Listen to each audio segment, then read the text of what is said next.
Hey guys, welcome back to my channel coding for beginners by Newton school. अभी हमारा loops का chapter चल रहा है। लूप्स की बेसिक डेफिनेशन क्या होती है, क्या होते हैं लूप्स, क्यों प्रोग्रामिंग में यूज होते हैं, लेमैन टर्म क्या होता है, रियल लाइफ में कैसे यूज होते हैं, कैसे ये हमारे लिए बेनिफिशियल हो जाते हैं। ये सारी बातें मैंने पिछली वीडियो में फॉर लूप के कंप्लीट एक्सप्लेनेशन के साथ समझा दी थी। अगर आपने मिस कर दिया था वीडियो तो पहले वो वीडियो देख लें, फिर इस पे जंप करें। या फिर पहले ये देख सकते हैं वाइल लूप पहले समझ लें, फॉर बाद में भी समझ सकते हैं, ऐसा कुछ नहीं है। ये भी स्क्रैच से ही वाइल लूप कराऊंगा मैं। तो लूप का एक एग्जांपल और मेरे दिमाग में आया था कल लेक्चर के बाद, तो वो अभी आप लोग के साथ शेयर कर लेता हूँ। जैसे आप विंग्स में, स्पॉटिफाई में, यूट्यूब पे कोई गाना सुनते हैं, कोई वीडियो देखते हैं, तो उस पर एक लूप मोड होता है कि लूप दिस वीडियो। उसका मतलब वही बार बार बार बार रिपीट होता रहेगा। जैसे कई बार कोई सॉन्ग पसंद आ जाता है तो 8-8 10-10 बार रात रात भर वही सुनता रहता है कोई इंसान, तो वो लूप लगा देता है उसमें। लूप मतलब जहाँ पे रिपीटिशन, एक चीज़ बार बार हो, उस प्रोसेस को लूपिंग कहते हैं। वही हमारा कोडिंग में भी होता है। तो आइए वाइल लूप का पहले थोड़ा सा सिंटैक्स समझा देता हूँ, फिर कुछ एग्जाम्पल, बेसिक एग्जाम्पल सहित कैसे एक बेसिक कोड रन होता है, कैसे फंक्शनैलिटी काम करती है, क्या टेक्निकलिटी है वाइल लूप की, वो अपने एडिटर पे हम करेंगे जावा के न्यूटन स्कूल के। अभी सिंटैक्स इसका कुछ इस तरीके का है, जैसे उसमें फॉर कीवर्ड था फॉर लूप में, इसमें वाइल कीवर्ड का यूज़ करेंगे, ये रहा। और फिर स्मॉल पैरेंथेसिस में बूलियन कंडीशन चेक करेंगे। जैसे उसमें तो कंडीशन चेक, डिक्लेरेशन और अपडेशन तीनों एक ही में हो जाता था ना, इसमें सिर्फ कंडीशन चेक होगी। जैसे एक कंडीशन लिख दी कि हाँ भाई ये इससे ग्रेटर देन होना चाहिए, स्मॉलर देन होना चाहिए, इक्वल होना चाहिए, नॉट इक्वल होना चाहिए। अगर वो कंडीशन ट्रू है तो अंदर जाएगा कंपाइलर, नहीं तो यहीं से आउट और हमारा वाइल लूप खत्म। अगर ये ट्रू होगी नीचे जाएगा, जो भी कोड लिखा होगा या वहाँ पे वो एग्जीक्यूट करेगा। उसके बाद अगर कुछ वेरिएबल में कुछ इंक्रीमेंट या डिक्रीमेंट होना होगा तो वो होगा, और फिर वापस जाएगा वो। यही होता है नॉर्मली। क्या होता है कोड्स में कि कंपाइलर रीड करता है, इसके बाद नेक्स्ट चीज़ पे जाता है, दूसरी लाइन पे। बट अगर कोड है आपका, चाहे वाइल लूप या फॉर लूप या do while loop, next video में कवर कराऊंगा मैं, तो उसमें वापस जाता है वो, फिर कंडीशन चेक करता है। अगर ये ट्रू होगा तो फिर एग्जीक्यूट होगा, फॉल्स होगा तो लूप हमारा टर्मिनेट हो जाएगा। तो आइए बिना टाइम वेस्ट करे अपने न्यूटन स्कूल की वेबसाइट पे जंप करते हैं और वाइल लूप आपको और अच्छे से समझाने की कोशिश करता हूँ मैं। Let's begin. सो गाइस, जैसा कि आप देख रहे हैं अभी हम अपनी न्यूटन स्कूल की ज़बरदस्त वेबसाइट पे जंप कर चुके हैं। Newton school, what does it mean? 0 fee till placement. हम आपको वर्ल्ड क्लास ट्यूटर प्रोवाइड करेंगे। आप सैम्पल क्लासेस भी ले सकते हैं, कुछ डेमो क्लासेस हमारी हैं। बहुत अच्छे जो इंडस्ट्री में काम कर रहे हैं, 8 years experience, 10 year experience, 10+ year experience, वो आपको बहुत मेहनत से पढ़ाएंगे 6 महीने तक, ताकि आप फुल स्टैक डेवलपर जो front end, back and, database, cloud सब देखें, वो आपको पढ़ाएंगे। और आपकी गारंटीड, अगर आप एक फ्रेशर हैं तो 5 लाख का आपको पैकेज मिलेगा, अनलेस और अनटिल आपको कोई पैसे नहीं देने पड़ेंगे। और ये हमारी कंपनीज़ हैं, पार्टनर बहुत सारी हैं, कुछ ही डिस्प्ले हो रही हैं फ्रॉम द फाउंडर्स डेस्क। और ये सिद्धार्थ महेश्वरी सर हमारे फाउंडर सर जो हैं। और जैसा मैंने बताया 3 लोगों के लिए ये है। आप अगर आप फ्रेशर हैं तो फुल स्टैक कोर्स के लिए जा सकते हैं। अगर आप एक वुमेन हैं, हाउस वाइफ हैं, आप चाहती हैं कि नहीं अब मुझे और हाउस वाइफ नहीं रहना, मुझे भी ज़िंदगी में कुछ करके दिखाना है, but I am not a BTech और MCA, you might be from arts background और फार्मा बैकग्राउंड, मैनेजमेंट बैकग्राउंड, तो आप भी इसमें इंडल्ज हो सकती हैं। आप भी फिर इस काबिल हो जाएंगे कि एटलीस्ट 3 लाख पर एनम की आपकी गारंटीड सैलरी हम देंगे, अनलेस हम कोई आपसे एक सिंगल पेनी भी चार्ज नहीं करेंगे। और आप भी 25-30 हज़ार कमा सकती हैं IT इंडस्ट्री में काम करके। वर्किंग प्रोफेशनल अगर अपना एनहांस करना चाहते हैं पैकेज, और हम MS प्रोवाइड कर रहे हैं आपको, आपकी जॉब के साथ साथ you can enhance your skill set and get higher package. तो बाकी डिटेल्स आपको जाननी है इसके बारे में तो आप मुझसे डायरेक्ट पूछ सकते हैं कमेंट सेक्शन में। और फर्स्ट वीडियो में मैंने बहुत डिटेल में सब कुछ समझाया है। तो अब बिना टाइम वेस्ट करे अपना लॉगिन करता हूँ मैं। आपने अभी तक साइन अप नहीं करा है तो 1 मिनट लगेगा, वीडियो पॉज करके साइन अप करते हैं, सो दैट आप कोडिंग जो है किसी भी लैंग्वेज में बिना किसी प्रॉब्लम के, बिना कोई सॉफ्टवेयर डाउनलोड करे कर सकें। इस केस में स्पेशली जावा कोडिंग में आप बिना किसी प्रॉब्लम के कर सकें। तो लॉगिन के बाद कुछ इस तरह की स्क्रीन आएगी गाइस। इसमें प्लेग्राउंड वाले टैब पे क्लिक करना होगा आपको, एल्गोरिथम प्लेग्राउंड। टाइटल अपना वही core Java for beginner, description में लिख देते हैं while loops in Java and finally create. तो क्रिएट करने के बाद कुछ ऐसी स्क्रीन आ जाएगी गाइस। सबसे पहले most important thing, otherwise you might be in trouble if you are coding in Java. अपना जावा सेलेक्ट करना है हमको। कहाँ गया यार, मिल क्यों नहीं रहा, उड़ा दिया क्या? फ़ोन करना पड़ेगा टेक टीम को। खैर तो अपना जल्दी से बेसिक कोड स्निपेट लिख देते हैं। Public class main public static void main string args.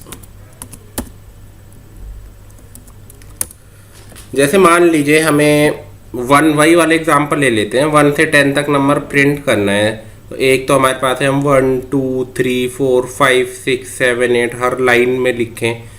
कुछ लाइन का लिख के दिखा देता हूँ मैं। system.out println लाइन चेंज, आप 1 लिखो, फिर 2 लिखो, फिर ये ऐसे अलाइनमेंट खराब कैसे हो गया। 1 लिखो आप, फिर 2 लिखो, फिर 3 लिखो, और फिर जितना लिखना है, मतलब ऐसे। आप शायद बहुत मेहनती बच्चे हो, आपको मुझे तो लूप्स की ज़रूरत नहीं है। अगर आपको लूप्स का कॉन्सेप्ट पहले से नहीं पता हो आपको, मैं तो ऐसे कर लूँगा, लेकिन ये बहुत टाइम वेस्ट होगा, बहुत मेमोरी वेस्ट होगा। और आईटी वर्ल्ड में सिर्फ ये नहीं होता है कि आप सॉल्यूशन लाओ। 100 करोड़ रुपए खर्च करके 10 रुपए की चीज़ ले आओ तो क्या फ़ायदा यार।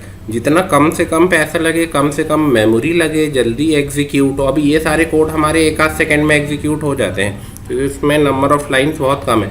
बट जब और कॉम्प्लेक्स कोड आप पढ़ेंगे, इसमें थाउजेंड्स ऑफ लाइंस होती हैं, तो कई बार वो टाइम घंटों तक भी पहुंच जाता है। तो वो कैसे सही टाइम मैनेजमेंट और मेमोरी मैनेजमेंट हो, ये ऑप्टिमाइजेशन, ऑप्टिमाइज कोड हो हमारा, ये भी बहुत इंपॉर्टेंट बन जाता है। तो ये एक ऑप्टिमल तरीका नहीं है कि 1000 तक अगर प्रिंट कराने हैं, 100 तक तो एक एक लाइन लिखो। उसका ये है, फॉर लूप से मैं आपको सिखा ही चुका हूँ, और वाइल लूप से सिखाता हूँ मैं। जैसे मान लीजिए मैंने एक वेरिएबल बना दिया, इंट आई इक्वल टू 0, मान लीजिए 0 से या 1 से इनिशियलाइज करा, 0 1 कुछ भी ले सकते हैं। 1 ले लिया मान लीजिए मैंने, और फिर जैसे सिंटेक्स मैंने आपको सिखाया था, वाइल कंडीशन चेक यहाँ पे कि आई जो है वो 0 ना हो, तो नॉट इक्वल टू 0 कर देता हूँ। While i not equal to 0, और फिर body of function loop, body of loop यहाँ पे मैं लिख देता हूँ system.out.println, और भाई तुम आई प्रिंट कर दो, ठीक है। आई प्रिंट कर दो तुम। आई क्या है, पहले 1 1 प्रिंट हो जाएगा, और आई मैं कर देता हूँ क्या, प्लस प्लस। हर आइट्रेशन के बाद वो फर्स्ट होगा। नहीं, ऐसे तो इनफाइनाइट लूप चल जाएगा हमारा, क्योंकि 0 नॉट 1 2 3 इनफाइनाइट तक। मैं इसको कर देता हूँ लेस देन इक्वल टू से 5, तो 1 से लेके 5 जाएगा, 6 में इंक्रीमेंट होगा, तो हाँ। तो आई की हमने जो कंडीशन चेक डाली है वो डाली, या तो 5 के बराबर हो या उससे छोटा हो, जो बूलियन कंडीशन है हमारी। अगर ये कंडीशन ट्रू होगी तभी ये जो बॉडी कर्ली ब्रेसेस के अंदर लिखा है हमारा ये पार्ट एग्जीक्यूट होगा, एल्स वो बाहर आ जाएगा लूप से, ठीक है। क्लियर है। तो अब रन कराता हूँ मैं। एक्सपेक्टेड आउटपुट यहाँ आगे लिख देता हूँ मैं। एक्सपेक्टेड आउटपुट जो है हमारा वो 1 2 3 4 5, और नेक्स्ट लाइन में आएगा, क्योंकि println यूज़ करा है। और ये हमारा 1, फिर सेकंड लाइन में 2 3 4 5 ये आना चाहिए। देखते हैं हमारा कोड सही काम कर रहा है या नहीं। और ये एक एरर आ गया है, while i less than equal to 5। ये फिर से ग्रेटर देन क्यों लिख दिया है मैंने। अब देखते हैं, देखिएगा 1 2 3 4 5 तक हमारा प्रिंट हो गया है। अगर मैं यहाँ इक्वल टू नहीं लगाता, बस इक्वल टू हाँ नहीं लगाता, सिर्फ लेस देन 5 करता, तो यानी इक्वल 5 वाली भी फॉल्स हो जाती, बस 1 2 3 4 तक प्रिंट होता, 5 is not less than 5, 5 is equal to 5, तो फॉल्स हो जाती। तो वैसे में हमारा आउटपुट आ जाता 1 से लेके 4 तक। ये देखिए अब 1 से लेके 4 तक आ गया हमारा आउटपुट। सिमिलरली अगर मैं यहाँ 0 से वो करूँ इनिशियलाइज, यहाँ लेस देन इक्वल टू 5, तो 0 1 2 3 4 5 हो जाएगा हमारा एक्सपेक्टेड आउटपुट जो है, 0 भी आ जाएगा। ये देखिए 0 भी हमारा आ गया, 0 1 2 3 4 5। तो फॉर लूप जैसा ही है, इसका मतलब काम तो सारे लूप्स का एक ही होता है, बार बार रिपीट करना। अब कोई ये पूछेगा सर मैं फॉर लूप यूज़ करूँ या वाइल लूप यूज़ करूँ या डू वाइल लूप यूज़ करूँ, तो ये आपकी मर्ज़ी है, आपको जिसमें कंफर्टेबल लगता है। दिल की बात होती है, जैसे मुझको फॉर लूप ज़्यादा अच्छा लगता है, किसी को वाइल लग सकता है, तो फंक्शनैलिटी सेम होती है। कब क्या सिचुएशन है, किस क्वेश्चन में आपका किससे काम आसानी से हो जा रहा है। अगर आपका काम हो जा रहा है नहीं क्वेश्चन में, आपने वाइल लूप लिख दिया, जो एक्सपेक्टेड आउटपुट था वो आ गया, सारे टेस्ट केसेस पास हो गए, तो ऐसा कोई रूल नहीं है कि कहीं पे फॉर लूप ही यूज़ करना है। हाँ, इंटरव्यू में ऐसा हो सकता है कि इंटरव्यूअर कहे कि फॉर लूप यूज़ करके या वाइल लूप यूज़ करके ही आप सॉल्व करें, तो that would be another thing, but या ऐसे आप कोई भी यूज़ कर सकते हैं, वाइल फॉर डू वाइल, ये कम्प्लीटली इट्स योर चॉइस। अब जैसे मैंने फॉर लूप में आप लोग को एक क्वेश्चन कराया था जिसमें हम यूज़र को एक मैसेज डिस्प्ले करेंगे, system.out.println, hey Mr. User, please enter a limit, please enter a limit of natural number, nth term of natural number, nth term of natural number.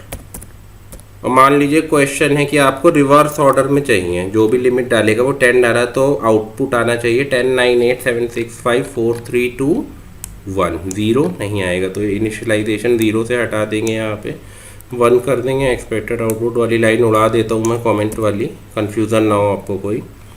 तो यहाँ मैं एक और वेरिएबल डिक्लेयर करूँगा, क्योंकि अब यूज़र इनपुट हो गया है, तो सबसे पहले तो एक स्कैनर का ऑब्जेक्ट बनाऊंगा मैं, scanner SC equal new scanner system dot in,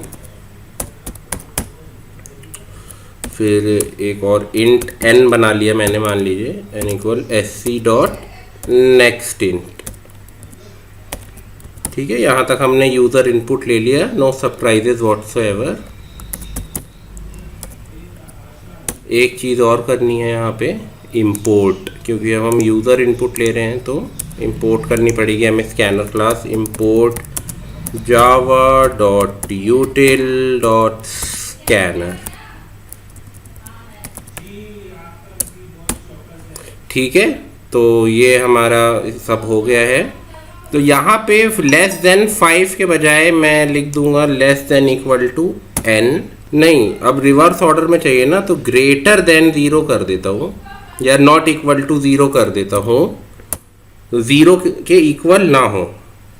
तो ये गाइस, तो i not equal to 0, system dot out dot println i, और i को n के इक्वल कर देंगे हम, जो भी यूज़र डालेगा। ये यहाँ से कट कर देता हूँ मैं, इनपुट के बाद ले लेता हूँ ये लाइन, i जो है वो n के बराबर हो गया हमारा, और फिर और यहाँ पे इंक्रीमेंट हटा के डिक्रीमेंट ऑपरेटर लगा देता हूँ मैं। जैसे मान लीजिए 10 डाला, तो 10 0 के नॉट इक्वल है, सही है, कंडीशन ट्रू है हमारी, तो ये क्या हो जाएगा हमारा, चल जाएगा कोड। फिर ऐसे ही 9 8 7 6 5 4 3 2 1 0 पे कैंसिल हो जाएगा। अगर मैं यहाँ पे ग्रेटर देन इक्वल टू 0 कर दूँ, तो फिर 0 पे भी हमारा होल नंबर रिवर्स ऑर्डर में प्रिंट हो जाएगा, जैसे 10 9 8 7 6 5 4 3 2 1 0 भी आ जाएगा। इस केस में 0 नहीं आएगा। आइए प्रिंट करा के दिखाता हूँ। Please enter limit of n, ठीक है, मैं यहाँ पे कस्टम इनपुट 10 दे देता हूँ, फिर रीरन कराता हूँ। ये देखिएगा 10 9 8 7 6 5 4 3 2, अरे 1 क्यों नहीं आया? ओके, शायद जूम इन ज़्यादा है, स्क्रॉल डाउन करता हूँ मैं, और ये देखिए 1 भी आ चुका है हमारा। तो बहुत आसान था, जैसे फॉर लूप के साथ कर रहा था वैसे ही मैंने आपको वाइल लूप के साथ करके दिखा दिया। तो ये था बेसिक्स वाइल लूप का, सिंटैक्स कैसे है, एक आध छोटी मोटी प्रॉब्लम भी करा दी। अच्छी प्रॉब्लम्स जब मैं डू वाइल लूप भी नेक्स्ट वीडियो में पढ़ा दूंगा, ब्रेक एंड कंटिन्यू स्टेटमेंट पढ़ा दूंगा, उसके बाद जब पूरा लूप एंड हो जाएगा हमारे चैप्टर वाइज, तो फिर एक पूरी डिटेल वीडियो बना दूंगा डेडिकेटेड प्रॉब्लम्स के लिए। उसमें 4-5 प्रॉब्लम अच्छे लेवल की थोड़ी सॉल्व करेंगे। तो आज की वीडियो के लिए इतना ही गाइस। वाइल लूप से अगर आपको कोई भी प्रॉब्लम हो, इसमें कैसे एग्जीक्यूट करते हैं, क्या सिंटैक्स है, या आपके एग्जीक्यूशन में कोई प्रॉब्लम या एरर आ रहा है, तो आप कमेंट डाउन करिए और मैं आपके एक एक कमेंट पढ़ूंगा और रिप्लाई दूंगा। तब तक के लिए stay home, stay safe, bye bye.